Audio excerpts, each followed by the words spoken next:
What's good? What's good? What's good with the boxing fans? It's your boy Sean Dre coming through with my late post-fight analysis of the "We Are the Kings" type of whatever the fuck card. Mayweather, Cotto, Mosley, and Alvarez, and Vargas and Lattimore and all them motherfuckers.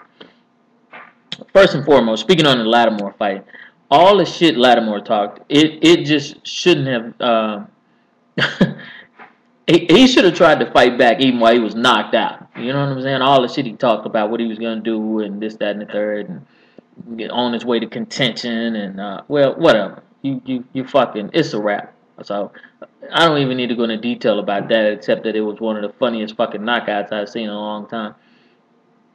As far as in Forbes and Vargas is concerned, I actually picked Forbes to beat Vargas because Vargas is not built tough. He's not built forward tough, I guess you could say. Um, he sometimes likes to engage in brawls when he doesn't have to, because I think a lot of times he's been trying to impress Floyd, you know, so he would try to get in there and get knockouts and damn near get himself knocked out. But I think he's a better boxer than he is a brawler, and I thought for certain that Forbes was going to expose him though, because with the experience that Forbes has and the toughness, I figured that he was gonna know that Vargas had the reach and would actually touch him up a little bit from the outside. So I figured Forbes was gonna work his way inside and break Vargas down, get him out of his game plan, and make him start brawling so that he could catch him. Because I think Vargas' chin is suspect. But for some fucking reason, Forbes didn't do that. I don't know why. Or maybe he couldn't get inside. Because Vargas did keep him on the end of that stick real good though. So I got to give the man his props. He won. Can't take nothing from him. That's what that is. So I was wrong in that prediction. Okay, then we roll on into the Mosley and Alvarez fight. Now, I actually thought, once again, I thought that the Shane Mosley that fought Margarito was going to show up. But I'm starting to see now that maybe he just doesn't have that one more fight in him. Shane possesses absolutely no jab nowadays. I mean, he possesses no jab. Not even a half a jab. That little fluttering butterfly thing he does when he put his little hand out there like that, that's nothing. That's not going to stop a girl from coming inside beating your ass. So, it's with a reluctant and heavy heart that I say that I think it's time for Shane Mosley to retire. Not that he was ever my fighter anyway, one of my favorite fighters, but he was always a good fighter and he was entertaining to watch. But once a fighter stops boxing, they have a tendency to slide down on my rating pool. Unless they're like a notorious fucking knockout artist, like a one-hit motherfucking me killer. Then they can stick in the brawling and slugging categories. But me personally, I don't like to see a boxer fade into a brawler and he can't brawl. I don't like to see when Shane grits down and he holds his breath as he throws punches, and the only punch he can throw is the overhand right. When you become less versatile and you become more one-dimensional from a boxing standpoint down to a brawler standpoint, and you also have no more stamina, me personally, I think it's time to go out and go ahead and retire. You didn't get knocked out. You put up a good fight, very entertaining fight.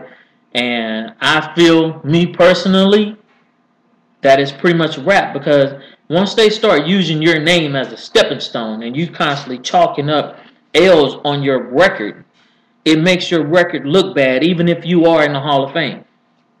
Because when people go back to discuss your career, or they go back to discuss those losses, they're going to say, oh yeah, these 8 losses came from when he was past his prime and his fucking ass didn't know when to retire. And those are the losses that you don't want on your record.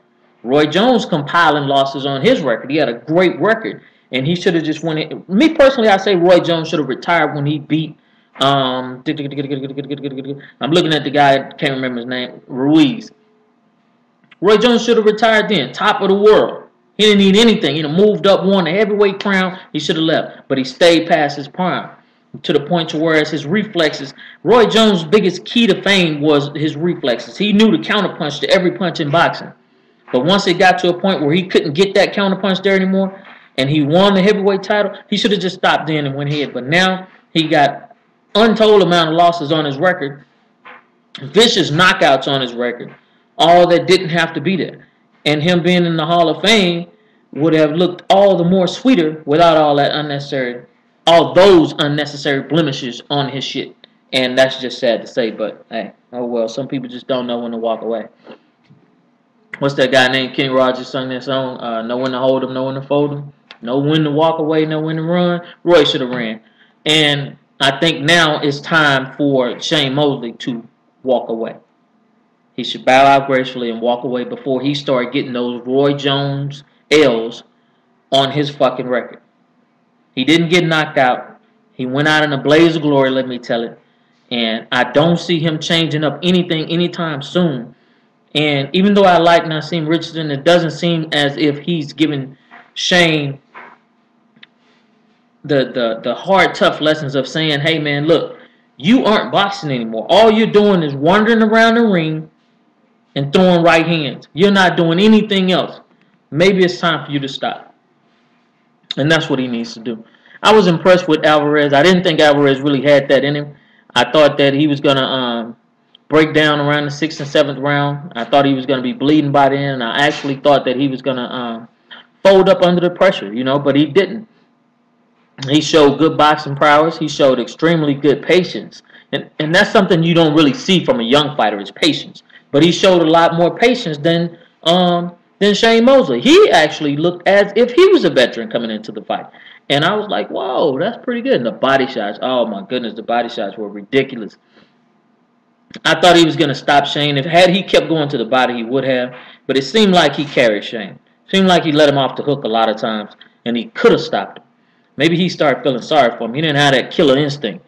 Let me get in there and your ass hurt. I'm sorry to tell you, but they can call it grave digger because I'm finna bury your motherfucking ass. That's hands down. Me and my little cousin was talking about that today. About fighting and things of that nature. Beezy, what's up? We was talking about that today about fighting, and it's just like it's a no pity type of thing. You don't sit there and back off the gas, let a motherfucker back in the match, and then they fool around and knock your ass out because you being friendly. Fuck that. Get their ass on out of there. So I felt like Alvarez carried him a little bit. He fucked him up to the body. He fucked Shane up to the body. I could see him wincing. I thought he was gonna go down. It looked so painful. It hurt me just to see me, just to think of me getting hit like that. It hurt like a motherfucker, and I wasn't even in there getting hit. So I know damn well that Shane Mosley was like, what the fuck is this young dude hitting me, this damn hard? That's just dead wrong. But I think Shane should just go ahead and leave it alone, man. Anytime somebody your son age beating your ass, yeah, it's time for you to go out and chill. And I think he's going to stop now because he realizes that he really can't pull the trigger like he used to. So I think he's going to go ahead and chill. The Cotto and Mayweather. Man, look. First of all, everybody's talking about how this was Mayweather's, well, not everybody. I'm going to say half of the people are talking about this was Mayweather's best fight ever. They loved it because they saw some blood and they saw him standing there trading with a motherfucker. So to them, it was his best fight ever. To them. The other half is saying, oh man, he looked exposed. He needs to retire.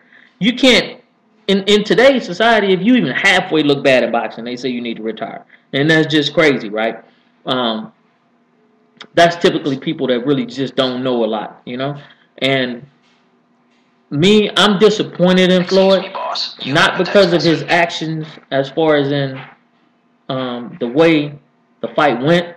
I'm disappointed in him because he's either doing one of two things. He's either lying to himself about still being able to box and run circles around people, and he just doesn't really have the stamina to keep up with doing that particular thing, or he's lying to the crowd by saying that he opted to trade and giving them what they want to see with the blood and guts thing. It's one of those two things. I don't feel as if Floyd ever gave a fuck about what the crowd thought when he was boxing. So why all of a sudden now you're willing to take bumps and bruises if you still don't have to? That's stupid. Why take a chance on losing if you don't have to? So I don't think it's all about him wanting to please the crowd. It's just that maybe he can't maneuver as much as he like and still maintain that particular precision and still be able to whoop your ass in the deep rounds. Or it's something else. Or maybe it's just the simple fact that even his body is feeling older to him. See, a lot of people complain about him taking vacations and being off for X amount of time or whatever. I don't buy that. Me personally, I don't get mad at the man for taking some time off for the simple fact that the man was sort of like the Michael Jackson of boxing. He's been doing it since he was a little bitty motherfucker. That's just like people were complaining about Michael Jackson. I know I jump off subject quick, but it's just me wanting to say certain shit so I can set up an analogy and bring it back around for you. When Michael Jackson was 5, the dude didn't have a childhood. All he did was work. So he never lived that childhood, so he flashed back and started living it. Bring it back full circle to Floyd Mayweather. All Floyd ever did was box. So if the man was fighting 2, 3, 4 times a year for fucking 15 years, so what if the man decides to say, hey, let me just step away for a year or so. Take me a rest. And then when I come back, I'll fight once a year for 2 or 3 years or 4 years or however long. Then I'm going to retire. People want to see you get in there and just flat out die or go out on your shield or just whatever the fuck. People don't give a damn because it's not them. So I wish people were true boxing fans and they would stop acting as if that shit is wrong for him to have taken that time off. So fucking what? That's just how I look at it. You know, because you can't constantly do the shit that you were doing when you were 18. Hell, I used to be able to get out here and turn 15, 20 flips going down the street. But now I can't get out there and turn 1 flip because fuck, I have a lower lumbar strain. I have an inflamed disc in my lower lumbar region. So I get out there and act like I'm turning the flip. That pain gonna hit me and I'm gonna bust my motherfucking head. So it's some shit you can't do when you're older than when you were younger. I felt like Floyd could have outboxed Cotto and left it at a boxing standpoint and still handily won the fight easily. Just like people are saying, oh, if they have a rematch, they should have a rematch. A rematch would prove inconclusive. It would actually be worse for Cotto to go into a rematch for the simple fact that I feel like Floyd would just simply box him. He wouldn't sit on the ropes and trade with him and all that stuff anymore. And I feel like he would totally embarrass Cotto this go around. So I think it's best that Cotto take his stripes and move on to the next person, me personally. Because we remember the same shit that happened with, like a lot of people talk about the Castillo fight. I mean, it wasn't good for him in the next fight. So I don't think the rematch would be any better for Cotto. That's just my thoughts, you know. And like even with the nosebleed thing with Mayweather, you know, I think he simply, on the ropes, you can't dodge every punch. I mean, you can parry and you can shoulder roll off a couple of other punches and you can block some uppercuts and do all this. But this isn't a kung fu movie. You can't block every lick. And so, therefore, when he got hit, Cotto got power. So when he got hit in the nose, it's nothing for your nose to start bleeding. And your nose will bleed. And that's all it was. I don't think, you know, he got really bruised and battered like people are making it out to believe. I mean, but he did take some shots in that fight that, in my eyes, were unnecessary. It's like he just pretty much invited the confrontation. I guess, in my mind, in a sense, I think he knew that he was fast enough to catch Cotto in an exchange, but he thought he would also still have that agility to get out of the way of Cotto's return fire punches. But when a person's bullying you up against the ropes, you don't have much maneuverable room. Your maneuverability is cut to a minimum. And then you're still trying to counter. You're leaving yourself open. And that's how he wound up getting his ass hit with a lot of unnecessary ass punches. So me personally, do I think that he would do better in the next fight? Yeah. Because his ass will go back to doing what he's supposed to do. And that's box. I kind of blame Roger Mayweather too in a sense. Because in the corner, Roger should have said, hey, this brawling shit we doing that we thought we'd be able to catch him real quick in the exchange after the first 3-4 rounds, hey, let's cut that shit out. Let's go back to boxing. You get your ass in the center of the ring, move around, do what it is that you do. That's typical boxing. You do that. You do what's Floyd. And then we're going to cruise down the street on this motherfucker. And that's what he should have told him. But every time I kind of listen nowadays in the last couple of fights, It's like Roger Mayweather. All he says is, keep doing what you're doing. You're doing right. Keep doing what you're doing. I don't ever really hear Roger break down anything in a fight in the corner. Ever. Plus, on top of that, I think that it gets to a point to whereas you're so confident in your boxer's ability to adapt that you don't feel that you actually have to take the initiative to grant advice or say, hey, this is what I see from over here. Do this and do that. And so I think that needs to change in his corner also. And not feed into, hey, it's Floyd, he'll make it happen. Trust in that, yeah, but at the same time, you also have to do your job and give that man the advice that about certain things that he may not see. If your game plan was fucking up, you need to change the game plan. I think it would be good for Cotto to go on and relax for a little bit, then go ahead on to his next fight. But people are already trying to book him in with Saul Alvarez. They're trying to book him in with Kirkland. They're trying to book him in with more brawlers. And it's going to get worse and worse and worse as they go on until he takes a devastating knockout.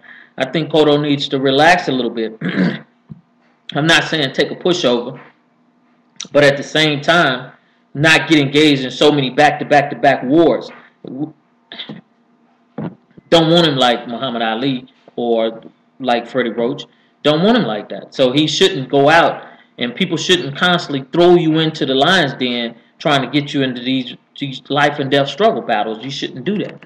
So I think that's a definite no. And as far as in the Mayweather and Pacquiao thing, me personally, I don't feel like Mayweather should have apologized to Larry Merchant either. I think that was just some kind of motherfucking PR stunt or something, because there's no way I would apologize to him. I said it, I meant it, and that's just what it was. He meant what he said, and then why he doubled back and apologized, I don't know. That's kind of new to me. I didn't see that one coming. I don't think the Puerto Rican fans are excited about Miguel Cotto leaving the ring. Me personally, I think he went to the hospital. But I don't think that they were excited about him leaving the ring and not giving a post-fight interview either.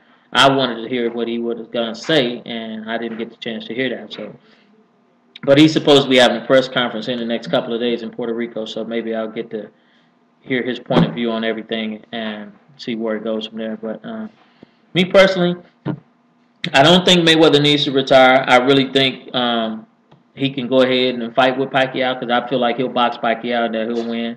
And that's not going to change in my mindset. I don't think he needs to go up and fight Sergio Martinez. See, the world keeps on pushing him in that direction. Oh, this guy want to fight you. He's 190. You should fight him. Oh, Floyd's scared of him. Or, hey, you should go and fight this. Fuck that. Sergio Martinez needs to go up, face Andre Ward or something like that, and then worry about other stuff as far as in trying to everybody's on Floyd's back to go up and fight Martinez.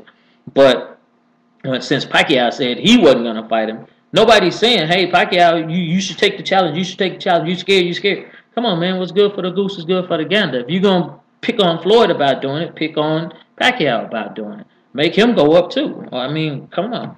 That's the only reason why he and Cotto didn't fight, because he wanted Cotto to come back down to 145. Not 147, 145 at a catch weight to fight him.